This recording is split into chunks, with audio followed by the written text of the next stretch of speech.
Boroberga PS की मनुंग चंदन रिबा जकुराधोर की जकुराधोर थोके बा मिसी मिफा में पुना मदी मिसी मिना थोके बा दुगी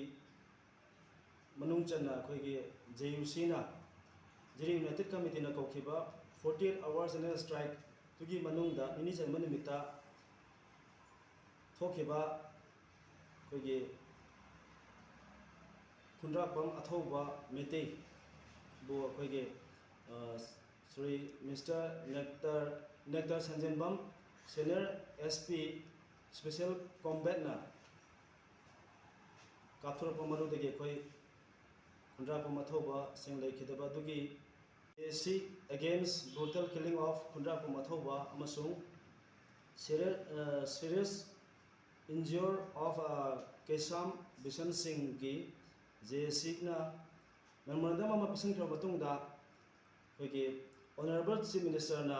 JUC की खुथांग दा हारिबा तालिबा JUC ने तालिबा दाबी सिंह अदो अथु मतम दा पिरकलनी हाइबगी थाजबदु पिरकबगी मतुंगिना कोई हयेंग असी कोई डेड बॉडी लौबदा यानबा पुजरकले बा अखोगी JUC ने सेक्शन की बा 48 hours की जनरल स्ट्राइक ता अखोगी सरुक याबी की बा इसे नाउ इम्फाल दा सरुक याबी की बा कोई एजिटेटर्स सिंह हजिन की बादू अथवा मतम दा कंडीशन मत यावदना थादोक पिनबा अपील तौजरी लोनिना हारिबा एजिटेशन असिदा सेक्शन की बा एजिटेशन असिदा सरुक याबी की बा तोंगान बा लमदम सिंह दा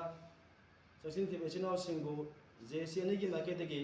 हाइनेगा लेतना थागत फोंदोकचरी नुंगाय फोंदोकचरी लोनिना हयेंग असी अरोइबा मथों मंगम कोई डेड बॉडी सिंह डेड बॉडी पुन्ना मापन कोई की बोरोबेगा की साइड तकी कोई असीबा लेकिदबा मियोय निपान अमसुंग कोई खुंड्रा पमथौबा पुन्ना मियोय मापन असी अरोइबा मथों मंगम पाथुने बिदमकता कोई निंगसिंग खुलदा सेम साजरी हारिबा मथों मंगम पांथोपसिदा जेरी रमदमसि लाइबिरिबा इचना फाइ पुन्ना मंगना सरुक यामिनसी हादुना मीडिया की खुथांग दा ख्वापुन मकी मफम दा नोलुना निसिंगजरी।